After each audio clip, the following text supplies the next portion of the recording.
This is Made for More Living with Johnny Jennings. Online at madeformorerealty.com. So we're back with Bob Hasty with Rebuild Global.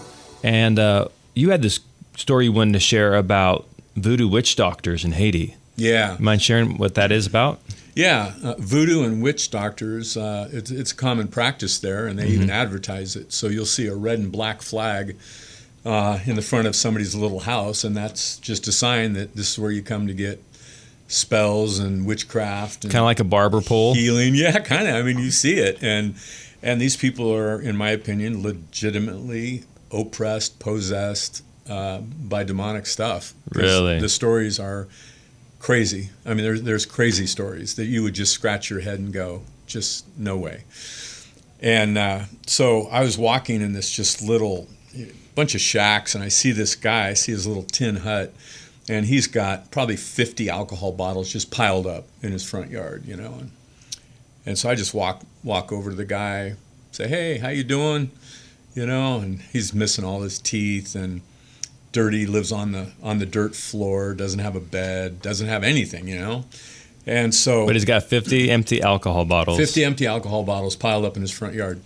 So I take my friend in there and I introduce myself, and so we have a conversation to a translator.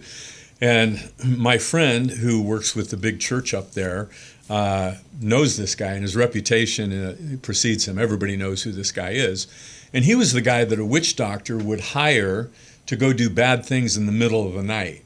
So let's just say you had an axe to grind with Matt here, and you wanted to put spells on him. You'd go to the witch doctor and put spells on him, and then this guy would go do bad things to Matt. So, are you serious? I'm 100% serious. And so this was this guy's reputation.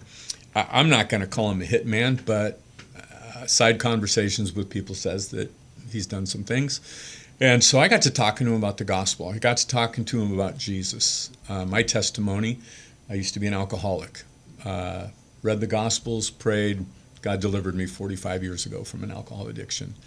So I shared with him, and he quickly informed me that he was afraid of his boss, that he lived in fear of this man because he had him under his control. And then he looked at me and he said, through a translator, he says, "I have done many bad things in my life." And I told him, "So have I." And I said, "You need a new Lord. This guy is not called to be your Lord. He's not called to be your ruler or master. There's a new Lord." And I told him about Jesus and how he can set him free and how he can forgive him from all the things that he feels bad about. And so, you know, after about an hour, I said, "Why don't we get on our knees, and why don't you ask Jesus to be your Lord, be your Savior, and why don't you follow him as your master?" And he did. And we got down, he was crying, we got down on our knees, and we prayed, and he received the Lord. Now, that's a big thing. 3 months later, I go back to visit him. I give him some money for some clothes, some food, because he had nothing. He had in his front yard a little place where he did his fires, and there was a pot with some grass and some leaves in it.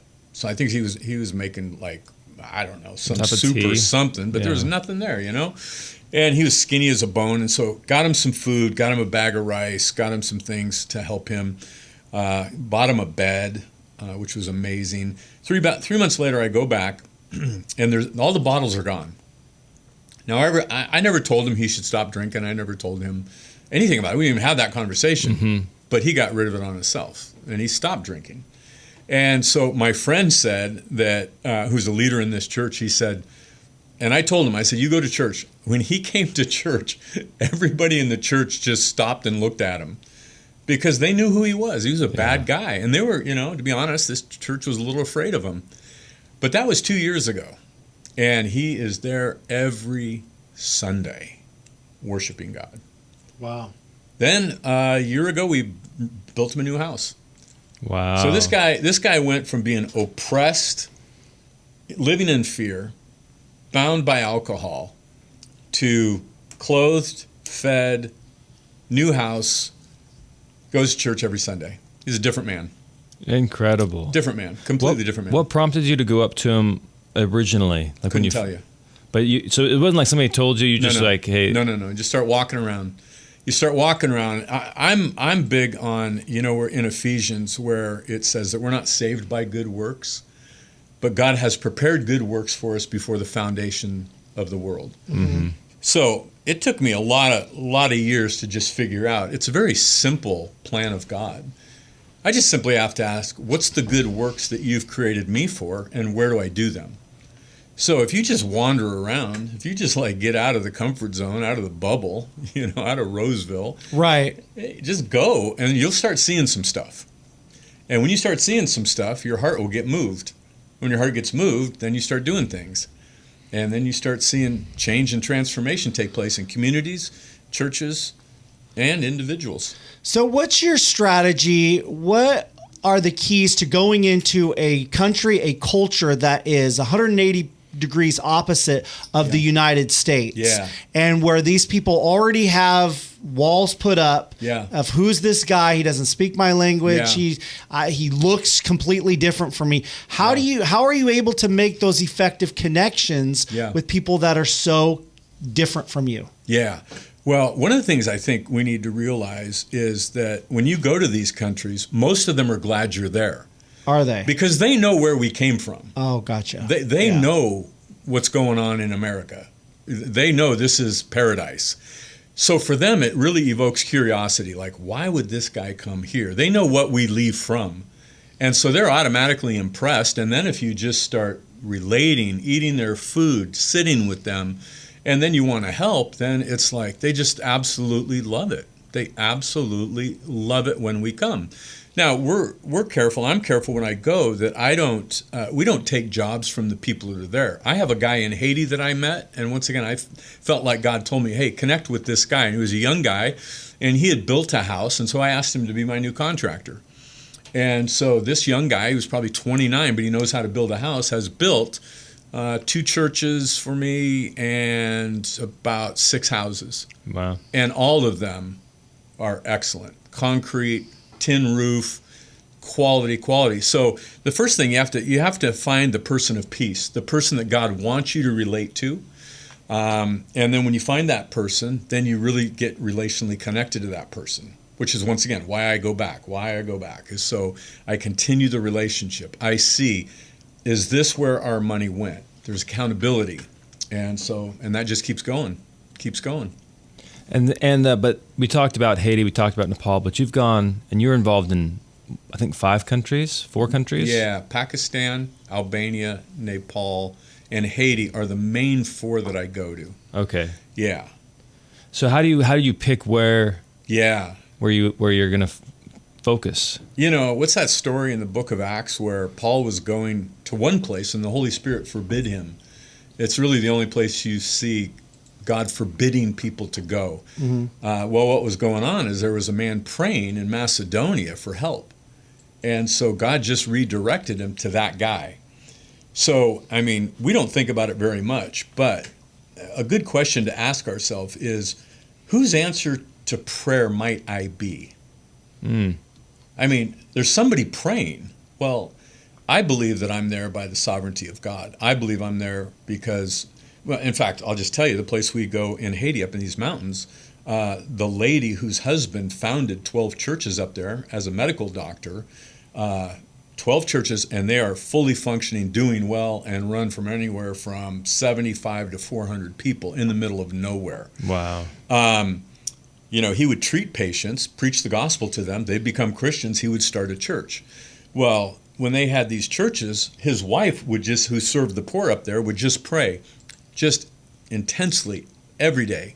God, would you provide church buildings for these 12 churches? And then I'm going to say about 10 years ago, I took a team up there and we found these needs. And then I brought a couple construction guys and God laid it on their heart. So now all 12 of these churches have buildings. She had been praying for a long time. 10 years. Yeah. Longer. Yeah. 86, 96. Oh, yeah. She'd been praying for 20 years. Oh, gosh. And she's 91, and she's amazing. She's an amazing woman. And so here's 12 churches. So my point is, it can maybe sound a little arrogant, like, I was an answer to prayer. Well, You just don't wander up to these places. This isn't a place you even know where they are. You couldn't get there if you tried to. Got it. So that's kind of how we go. And then so there's a divine thing that goes on in these things, and they're all just a little different. Yeah.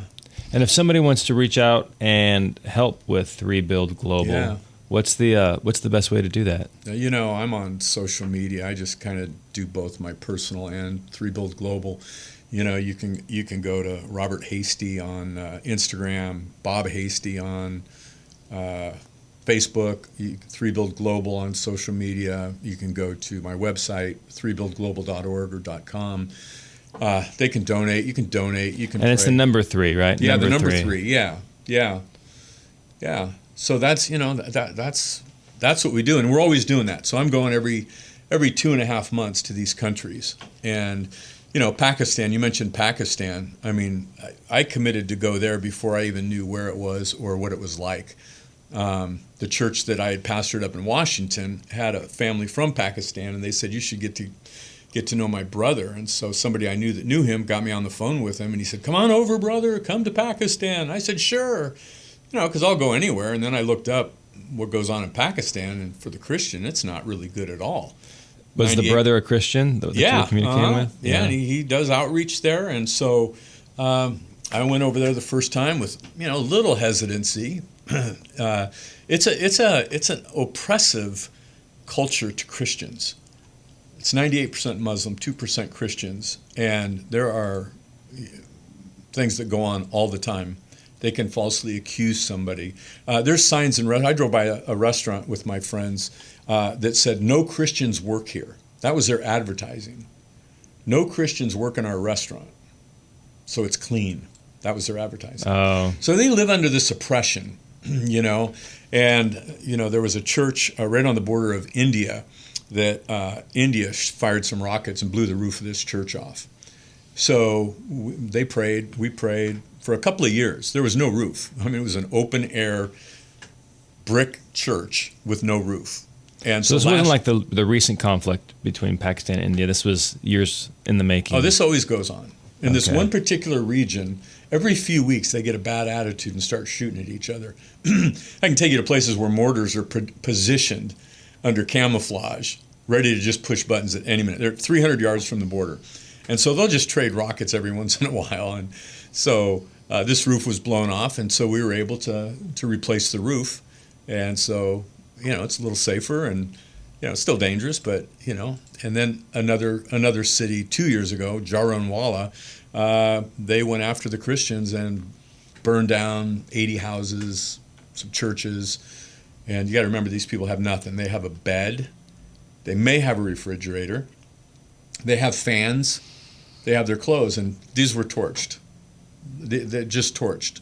So we started providing, you know, blankets, beds, fans, some washing machines, food, you know, because they had nothing. You're not getting any help. They're not going to get any help. And they were torched because they were Christians? Absolutely, 100%. And somebody said that guy blasphemed their prophet, which nobody over there is going to do that because of retaliation. I have videos of people getting beat to death. You know, it's brutal. It's cruel. They live under fear all the time. There's mosques everywhere. The prayer goes out 5 times a day, and there's fear. They live in fear, and you can see it. I'll be doing a meeting, and they'll look normal, and then all of a sudden there'll be a glaze over their eyes, and you'll just see it. It's fear. That at any moment, at any time, anybody could make up anything about them, and then it can radically change their lives forever. Yeah. That's incredible, though, that they believe what they believe. It's unbelievable. It really is when you see these people, and they're passionate. Yeah, they don't turn down the volume. Yeah, they put, when I go and we do outreaches, they'll put speakers. I mean, some of the biggest speakers you've ever seen. And half mile, they'll hear it a half mile. And then we'll see Muslims will sneak into our meetings to get prayer. Really? Yeah, because they've heard that Christians get healed at some of these meetings. So they'll sneak in without their mosque knowing. And pastor will say these people, and it'll be all hush hush, and we'll pray for them. Yeah. Wild. The things we take for granted, you know, why should you go? There's like 50 reasons to go, but one of them is we don't realize how good we got it here. I mean, I call Roseville the Truman Show. It's perfect. Everything's perfect. There's restaurants, there's malls, there's all kinds of things to do. And it's perfect. It's idyllic. It's comfortable. It's beautiful. And then you go to these other countries, you realize they don't live like this. Yeah. And they are grateful for anything they get. You don't see entitlement. That's one thing you don't see in these countries. You don't see entitlement. What about their state of being? Like, are they joyful? Absolutely, 100%. I've taken over 250 people to these countries, and they all of our teams will go. It's just mind blowing. They have nothing. Mm-hmm. When I say nothing, some of them don't have shoes. If they do, they have flip flops or missized shoes that they found. They have nothing. There are people that, they may eat once a day. They may get meat once a week, like a piece of chicken, but it's all rice. Every day, it's all rice. And that's it. And so when I take, and it's kind of funny because I'll take team and I'll just say, hey, what touched you here, and people will cry. People will make promises. I'm never going to drink at Starbucks again. I'm never spending $6 on it. And I'll just tell them, calm down. That's your good intention, but that's a new form of legalism. And the reality is you are going to have a Starbucks. So don't. Just ask God what he wants you to do. And I can tell you that out of the 250 people I've taken on mission trips, all except one have gone back multiple times. Really? Yep, 100%. There's young people that went, I didn't even know it. They started supporting a family every month. Family of like 6. I didn't even know it until I went back to this one particular place and found out. And so just the fact that somebody would be touched, not advertise it, and just go do it, was just amazing to me. How were they sending the money? Was it like Western Union or? Well, that's where you got to be careful. That's, once again, I go to verify. I go to make sure needs are legitimate. Because unfortunately what happens in a lot of these countries, you can just get 25 kids, put them in a parking lot, take a picture, get a banner, call it an orphanage, and then they can, send it to Americans, and people will send money to them. But there's no orphanage. There's just some guy that had 25 kids he got a picture of, and he's getting money. So I tend to really validate who they are, what's going on, build a relationship, and then if they ask right off the bat, I tend to shy away. If it's relationship first, and then I have history of what they've been doing before I got there, then I go. Then you can give. And so sometimes I'll use the Wise app. And once again, the reason I go every couple months is to follow up on everything that we're doing. Sure. Yeah. So they send people send donations to 3 Build Global. Then I'll send money or bring it. I'll bring a bunch of money. Yeah. And then, the reason why I asked was because my again going back to my dad, and he supports kids in Haiti. Yeah. And sometimes it's just hard for them. Like they don't even want to go to the banks because then they're getting mobbed. Yes. Or robbed as they leave the That's banks. 100%. So you use Wise is what you use if you I'll have to send use the money? Wise app. I'll go bring the money. Use my friend. Then I'm always following up. Local contact, well established over years. Mm-hmm. Yeah. That's one of our mottos is we don't give where we don't go. I don't send money just to send money. That's not what we're about. We're about relationships. We're about walking with people. We're not about being the savior to them, but we're there to help them. I believe one of my callings is to help people that have zero vision beyond survival to say the same God that loves me is the same God that loves you. And provision may look a little different here versus there, but it's still the same God. God is still generous. God is still loving. At the end of the day, the failure of poverty in the world, and I didn't plan on saying this, maybe wrong, I think the failure of poverty is really the failure of the church to get beyond itself. You look at the average budget of a church, just where does the money go? There's a lot of staff. Yeah, you need staff. There's a lot of building. Yeah, we need a lot of building. But when you go from our opulent churches to people that have nothing, it rearranges the way you think and what you prioritize. Mm-hmm. So to me, the accoutrements of a nice church versus somebody getting fed for a year because we helped them plant crops, or, we started a goat farm in Haiti. I know nothing about animals, but I just asked a question, how much is a goat? My friend said $40. I said, so if we get 15 goats, can we start a goat farm? He said, sure. So bought 15 goats, got some people to donate, buy a goat, and now there's like 40 goats. They multiply quick. So now they've got something to barter with. They've got something to feed their churches. So that's, yeah. I tend to agree. Where's the money go? Where's that line between what we need and excess? Yeah, well, here it's like, and I'm no different. I like comfort, man. I don't. Some of these places are so hot and so humid. You go to speak at a church in Pakistan, and there's a heat wave. Well, it's already 90 degrees, so for them a heat wave was 108. So now you cram 300 people in a building with no air conditioning, and you haven't even spoke, and you are completely soaked in sweat. Completely soaked. So it's like, what do you need? I need water. I need a bottle of water, please. Yeah. That's all I need, and some salt to replenish. Well, to get Bob and 3Build Global some salt and water, just go to 3buildglobal.com. Yeah, and you can just whatever. There's some. I haven't been there in a while, but you can just click a box, send some money. If you put a footnote where you'd like to see it go.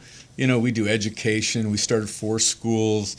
We just helped start a girls' home in Nepal that I was there a month and a half ago, and it was the first week of 7 girls from villages that either had been abandoned by their parents, abused by their parents, and so these 7 girls, or one, actually a couple that we built a house for had 2 young kids, and they couldn't provide for the kids, so they willingly wanted their daughter to be raised where they're going to get an education, and offered their daughter to live in this girls' home. Wow. And that's just, one girl had her fingers burned off, and so at her village school, everybody thought she had leprosy. So she didn't have a friend in the world, and everybody would just yell and run from her.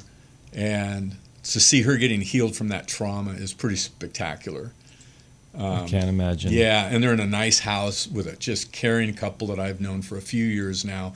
And I was there before it opened. I was there a month after it opened, and I'll be there next month now to do a 3-month checkup. Wow. Yeah. Bob, it was an absolute pleasure having you on the show. Thank you so much. I'm so glad Josephine connected us. You know what? Thank you for having me. It's a blast. Thank you. Want to share some more testimonies, which you can find on Google. Just search Johnny Jennings and the Tom Daves team at Made for More Realty. There's a reason why they have over 1,000 5-star Google reviews, more than anyone else in our area. Here's an example from Chris. He said, Valerie and Johnny Jennings, Valerie is Johnny's wife, were wonderful with us. They are very professional and continue to stay in contact with us all through the whole process of selling our home. They were also very patient with us because of a few setbacks. They were unbelievable because they had the house sold within a week. I would recommend them to anyone who needs a great real estate company. Thanks for everything, Chris. Christina, who also gave Johnny Jennings and the Tom Daves team at Made for More Realty 5 stars on Google. She said, Jose is truly exceptional. He's part of the team. He is incredible, efficient, proactive, and always delivers high quality results at lightning speed. His willingness to lend a helping hand is unmatched. I highly recommend Jose and the entire Made for More team. They're a dream to work with. That was Christina. And again, she gave Johnny Jennings and the Tom Daves team 5 stars on Google. So there's a couple of examples. You can go read them for yourself. Again, just Google Johnny Jennings and the Tom Daves team at Made for More Realty. Find out how you can get at least 3 cash offers on your home in as-is condition. So if you're looking to sell your home or purchase a home, they'll walk you through the process like so many people have and are so happy with their results. They're great to work with. So again, just Google Johnny Jennings and the Tom Daves team at Made for More Realty and get more for your home.